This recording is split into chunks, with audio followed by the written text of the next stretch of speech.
ditilik karena awalnya di dalam hati kita. Apakah kita setiap hari itu mudah buruk sangka sama orang atau mudah baik sangka kepada orang? Itu barometernya. Kalau kita mudah baik sangka, artinya mulai terbuka mata hati kita. Ya? Kalau hati itu terus banyak buruk, hati-hati. Banyak istighfar.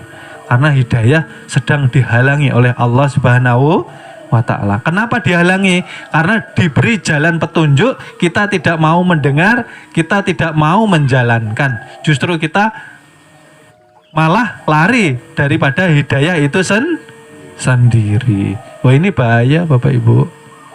Ya. Oleh sebab itu, kita yang mempelajari ilmu tasawuf, ilmu ketuhanan, mari bersama-sama momen atau saat-saat kelahiran Nabi kita sambut dengan sukacita. Kita jadikan tonggak awal kebangkitan kita untuk menuju kelahiran yang kembali suci. Seperti ketika kita dilahirkan di awal menjadi bayi. Harus mampu Bapak Ibu. Kalau sudah ditutup, ulat itu ditutup dengan benang sutra jadi kepompong, itu bergantungnya dengan satu tali saja Bapak Ibu. Tali apa itu namanya? Tali tauhid. Diombang-ambingkan angin, diam aja. Tidak terfikir mau berontak, mau pengen kesini tidak. Seperti itu juga hati kita. Ketika berkholwat hati kita menuju kepada Allah Subhanahu wa ta'ala, apapun ujian, cobaan, jangan sampai menggoyahkan tekad kita untuk menuju kepada Tuhan. Kan Tuhan sudah mengatakan, kalau kamu beriman maka aku uji sedikit kemiskin. Sedikit saja Bapak Ibu. Itu Tuhan yang bilang. Allah yang berfirman. Sedikit sedikit sakit. Sedikit saja. Tapi barang siapa mampu bersabar di dalam sholatnya, maka Allah akan mendatangkan pertolongannya. Karena Allah lebih dekat daripada urat nadi kita. Kalau secara syariat boleh kita berdoa, silakan. Dan itu diharuskan. Karena tanpa berdoa kita dikatakan sombong. Di syariat karena belum mengenal Tuhan. Karena pengetahuan mereka Tuhan itu jauh di 7 langit. Di Sidratul Muntaha. 7 langit Sidratul Muntaha inilah. Jasad batang tubuh tapi kita yang sudah mempelajari ilmu ketuhanan, tauhid, terlalu lama ketika berdoa. Karena tanpa berdoa Allah sudah melihat kesulitan untuk diuji saja keimanan kita Bapak Ibu. Hati kita ini berontak kah ada? Ya. Ulat tadi berontak kah ada? Ada. Zikir aja kerjanya. La ilaha illallah. La ilaha illallah. Nggak ngerti. Mau dia diambil, mau dia dibunuh sama orang. Dia ngerti nggak Bapak Ibu? Nggak. Intinya berserah ya ini yang lemah di diri kita. Kita lemah di dalam berserah diri kepada Allah Subhanahu. Akhirnya menimbulkan namanya ketakutan, was-was, khawatir di dalam hati. Kalau hati kita sudah diisi was-was, takut, khawatir, galau, tidak akan bisa kita sampai kepada Allah Subhanahu. Karena hati kita kotor Bapak Ibu. Merasakan Bapak Ibu? Nggih. Enggak apa-apa, nggih. Duduk tenang Bapak Ibu. Karena masih menyala. Yang punya HP boleh dinyalakan, nggih. Buat penerang. Nah, ujian Bapak Ibu.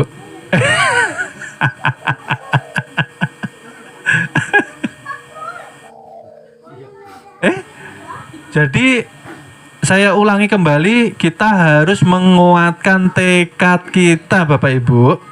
Kalau kita sudah niat hijrah, hijrah itu melangkah dari yang gelap menuju kepada yang terang. Melangkah dari yang tadinya berlumuran dosa menuju kepada kesuci. Jangan goyah Bapak Ibu. Jangan kalah dengan ulat. Ulat itu memberi pelajaran kepada kita. Nyata atau tidak, setelah jadi kepompong, setelah diridhoi Allah Ta'ala, setelah dia berserah diri sepenuhnya kepada Tuhan, setelah Allah ridho, keajaiban terjadi Bapak Ibu. Keramat terjadi. Yang tadinya tidak mungkin, ulat Bapak Ibu, jadi kupu-kupu. Yang tadinya ulat melihat ke atas, pengen saya terbang ke pohon-pohon itu, alangkah indahnya aja, hanya angan-angan saja. Tapi setelah dia bertekad, mampu atau tidak Bapak Ibu? Mampu ya, nyata kalau nyata. Karena kuasanya dari Allah Subhanahu. Setiap hari kita melihat kekeramatan dari Allah Subhanahu wa Ta'ala. Itu untuk memecut tekad kita. Ya, datuk-datuk kita bisa jadi wali. Kenapa kita tidak? Berarti kita bisa. Tekadnya dikuatkan. Biasa Bapak Ibu diuji sedikit. Hati ini jangan goyah. Jangan buruk sangka lawan Allah, jangan buruk sangka lawan makhluk. Diajari hati itu berdiam, dinasehati. Ketika hati ini buruk sangka lawan orang, dinasehati. Jangan buruk sangka, kada boleh. Ya? Jangan buruk sangka, belum tentu benar. Jangan buruk sangka, nanti belum terbukti sudah kotor hati kita. Ya? Jadi itulah tadi sebabnya kenapa kita tidak mampu terlahir kembali, lemahnya rohani kita karena sangat jarang sekali untuk mengingat Allah Subhanahu wa Ta'ala. Artinya ketika kita senang menyambut kelahiran Nabi, berarti kita harus senang zikir, harus senang sholawat. Rasulullah sudah berjuang luar biasa. Dengan kelahirannya alam semesta bergembira karena mendapat pencerahan. Nah, kita umatnya masa iya setiap tahun hanya senang mendengarkan tidak ada motivasinya. Untuk ke diri ini Bapak Ibu, hakikat maulid kan kelahiran, berarti identik dengan kesucian. Kita harus kembali terlahir dengan keadaan suci sebelum berpulang ke rahmatullah. Yang diinjak apa Bapak Ibu? Yang diinjak hawa nafsu kita. Bagaimana mungkin sampai kepada Allah tanpa menginjak hawa nafsu kita? Bukankah sudah diterangkan secara gamblang adanya diri kita karena adanya Allah Subhanahu wa Ta'ala ingin dikenal. Artinya sebenarnya tidak ada alasan untuk kita berlari menjauh dari Allah Subhanahu wa Ta'ala Bapak Ibu. Jadi kita harus mengikuti Nabi Adam alaihi salam. Ketika turun ke bumi, apa yang diinginkan Nabi Adam Bapak Ibu? Yang diinginkan kembali ke surganya Allah melalui taubatan langsung diterima Bapak Ibu. Tidak, beribu-ribu tahun baru diterima Allah Subhanahu. Melalui siapa diterima taubatnya? Wasilah daripada junjungan Nabi besar kita Nabi Muhammad sallallahu Artinya sholawat itu sakral Bapak Ibu. Allahumma sholli ala Muhammad wa ala ali sayyidina Muhammad. Allahumma sholli ala Muhammad wa ala ali sayyidina Muhammad. Artinya membuka cahaya yang tadinya terkurung oleh hawa nafsu nur ini kita kurung dengan yang namanya lumpur. Kira-kira bercahaya enggak Bapak Ibu? Enggak mampu menyala. Nah, disinilah kholwat berfungsi untuk membersihkan lumpur-lumpur dosa. Berkhawat itu Bapak Ibu secara tasawuf tidak harus masuk ke kamar. Secara tasawuf berkholwat itu jauhi keramaian hatimu itu loh. Keramaian hati yang suka menilai orang lah, ajari hatimu untuk diam. Setelah diam ngapain hati ini? Setelah diam merasakan hadirnya Tuhan melalui apa? Tuhan tajali nyata terlihat melalui apa Bapak Ibu? Melalui napas betul. Yang mewakili sifat laisa amislihi.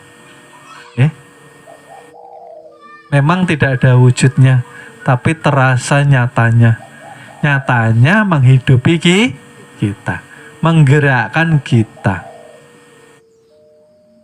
Nah, oleh sebab itu, napas harus dirasakan dengan kesucian hati Bapak Ibu. Bagaimana kita bisa sampai kepada Tuhan tanpa proses pembersihan hati kita? Banyak murid-murid yang mungkin bertahun-tahun belajar tapi tidak sampai-sampai. Karena apa Bapak Ibu? Tidak mau berkholwat, tidak mau mencontoh kejadian proses ulat menjadi kupu-kupu. Tidak mampu Bapak Ibu. Ulat mampu Bapak Ibu. Karena ulat berpikir, kalau saya hidup sebagai ulat terus, saya malu sama Tuhan. Saya diberi kesempatan untuk berubah, bertobat. Inilah kesempatan tidak akan saya sia-siakan. Itu ulat Bapak Ibu. Merasa bersalah dia. Selama ini banyak nyakiti orang. Nah kita, apakah ada hati kita bicara seperti itu? Kalau belum, banyak istighfar, minta ampun sama Allah. Artinya hati kita ini masih mati Bapak Ibu. Tidak ada sedih-sedihnya, setiap hari senang. Akhirnya enggak terpikirkan, itu tanda matinya hati akhirat enggak terpikir. Padahal dunia sudah dijamin oleh Allah Subhanahu. Yang tidak dijamin justru tidak dipikirkan. Loh, Allah tuh nyata. Kalau Bapak Ibu mau bergantung, yang jadi masalah tuh hati kan mendua terus Bapak Ibu. Takut, was-was, khawatir. Takut, was-was, khawatir. Setiap hari. Nah, berarti tidak merasakan kehadiran Tuhan di dalam hidup kita. Terlihat Bapak Ibu, kita itu kalau zikir, artinya rasa takut, was-was, khawatir itu tidak lagi menghiasi hati kita. Rasa itulah yang membunuh manusia sebetulnya.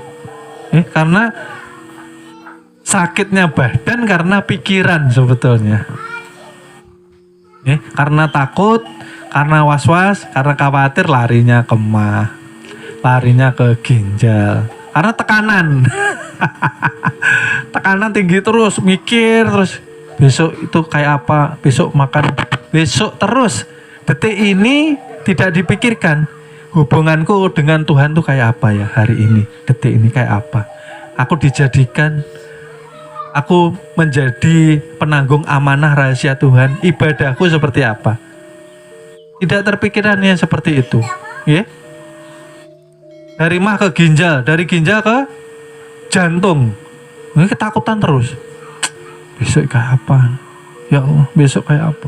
Kayak apa terus? Coba pertanyaan dibalik. Tuhan, mau Tuhan tuh seperti apa? Nah seperti itu loh. Tuhan mau engkau taat, Tuhan mau engkau berserah diri, Tuhan mau engkau mengheningkan pikiranmu, diamkan. Rasakan keberadaanku, maka keajaibanku, pertolonganku segera nyata kepadamu. Bukankah kita hadir di dunia bukan keinginan kita, Bapak Ibu? Allah yang mengundang. Kalau hajatan itu kalau diundang dicukupi enggak, Bapak Ibu? Kalau kenikahan dicukup. Nah, ayo kita ini karena rusaknya keimanan, kerusakan tauhid kita ini nah Bapak Ibu. Takutan dengan bayangan kita sendiri. Dibaiki. Asyhadu alla ilaha illallah wa asyhadu anna nyata Muhammad sudah menjadi penanggung rahasia Tuhan di muka bumi. Tidak mungkin sakit, tidak mungkin akan menderita kalau dia taat kepada Allah Subhanahu wa Ta'ala, Bapak Ibu. Ya. Simpul ini nah terkunci semua. Simpul telinga, ya. Karena kebanyakan dosa. Yang didengar bukan nasihat-nasihat dari Allah Subhanahu wa Ta'ala. Bukan firman-firman Allah Subhanahu wa Ta'ala, ya. Yang didengar keburukan orang, kekurangan orang, ya. Akhirnya simpul pendengaran kita terkunci, Bapak Ibu. Tidak satu frekuensi dengan pendengaran ilahi. Oleh sebab itu Bapak Ibu kalau lewat di kuburan mungkin tidak terdengar ya. Orang-orang itu disiksa ya. Kalau Bapak Ibu mendengar, Bapak Ibu tidak sempat lagi sudah santai-santai di dunia ini. Okay. Setiap dikubur itu kita pasti mendengar Bapak Ibu. Artinya nyata siksa kubur itu kenapa kita santai-santai? Kan itu pertanyaannya. Artinya hati kita masih tertutup banyaknya lumpur dosa. Mari. Kan senang menyambut maulid. Berarti semangat, berarti jadikan momen untuk kebangkitan kita. Ya. Karena beriman tidak hanya cukup di lisan di lisan tidak cukup Bapak Ibu, perlu perjuangan, perlu air mata. Nyatanya Bapak Ibu kesini meluangkan waktu, tenaga, pikiran dan segalanya untuk hadir di majelis. Padahal di rumah santai enak. Tapi karena kita mau selamat, kita ingin keberkahan, keridhaan dari Allah Subhanahu wa Ta'ala, seperti kepompong menunggu keridhaan Allah Subhanahu wa Ta'ala untuk mengangkat derajatnya. Disinilah kita istiqomah di majelis ilmu yang mampu menyampaikan kita kepada Allah Subhanahu wa Ta'ala. Tanpa keridhaan Allah, kepompong ini tidak bisa memiliki sayap Bapak Ibu. Seperti itu juga kita ketika belajar ilmu tasawuf yang sabar. Baru belajar 5 tahun mau cepet. Artinya tidak sabar. Ulat tadi karena sabar Bapak Ibu. Terserah Tuhan sudah. Terserah sudah. Bukankah hidup matiku hanya untuk Allah Subhanahu? Nah, artinya duduk di majelis harus lillahi, diperbaiki lagi niatnya. Gitulah. Kalau sudah lillahi ta'ala terserah Tuhan. Terkadang nggak tunggu 5 tahun, terkadang nggak tunggu setahun. Kalau Allah ridho, Allah bukakan mata hati yang tertutup tadi, Allah kasapkan. Maka dikatakan menjadi Habibullah, hakikat Habibullah, kekasih Allah Subhanahu wa Ta'ala secara hakiki. Disitulah kita dikatakan terlahir kembali. Masya Allah. Jadi siap ya Bapak Ibu? Siap? Ya, harus siap. Ya. Siap kita mencontoh apa yang sudah dikerjakan seekor ulat yang memberi kita inspirasi, memberi kita nasihat. Nggih.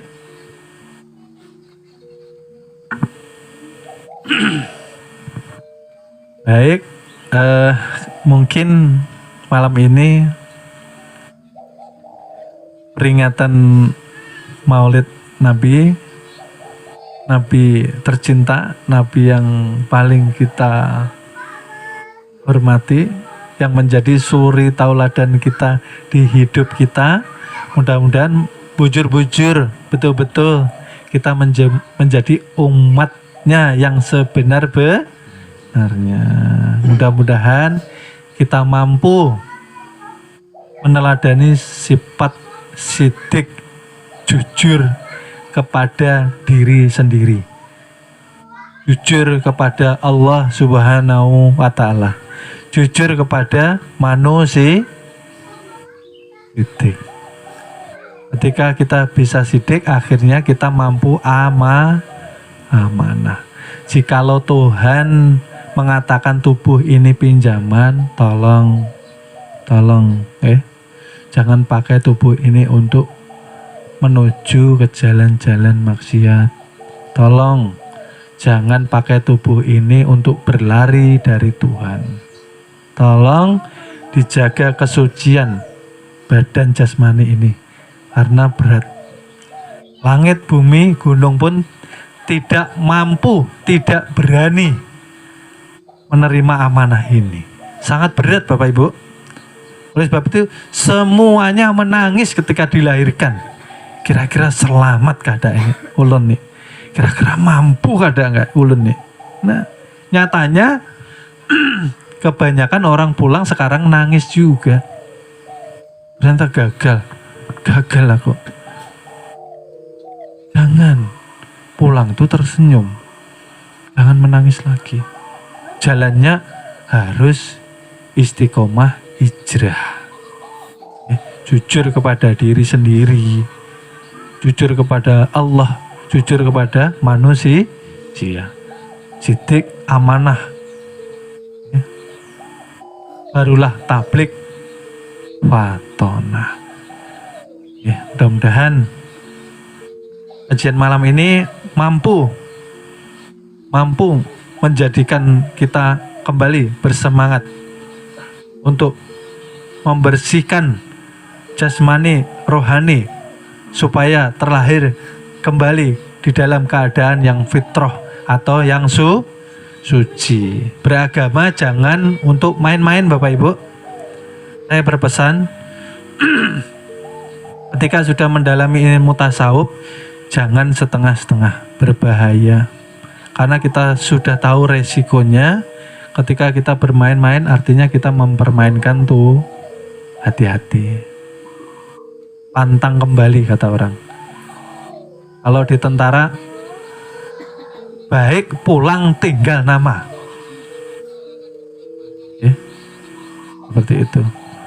Mudah-mudahan kajian malam ini membawa keberkahan, membawa keridhaan Allah Subhanahu wa Ta'ala, membawa keselamatan kita dunia wal akhirat. Amin amin ya robbal alamin. Sebelum kami tutup, kembali kami mohon ampun, mohon maaf, mohon ridhonya dunia akhirat apabila kami ada kata-kata ucapan yang kurang berkenan di hati pian. Apabila ada kata-kata kami yang kurang menyenangkan di hati pian, ulun mohon maaf, mohon ridhonya dunia akhirat. Karena kebenaran hanya dari Allah Subhanahu wa Ta'ala datangnya. Karena ulun fakir ilmu. Terima kasih ulun sampaikan. Ulun pamit, cukup kajian sekian. Terima kasih. Wassalamualaikum warahmatullahi wabarakatuh. Mohon maaf, akan kami lanjut ke episode berikutnya. Terima kasih.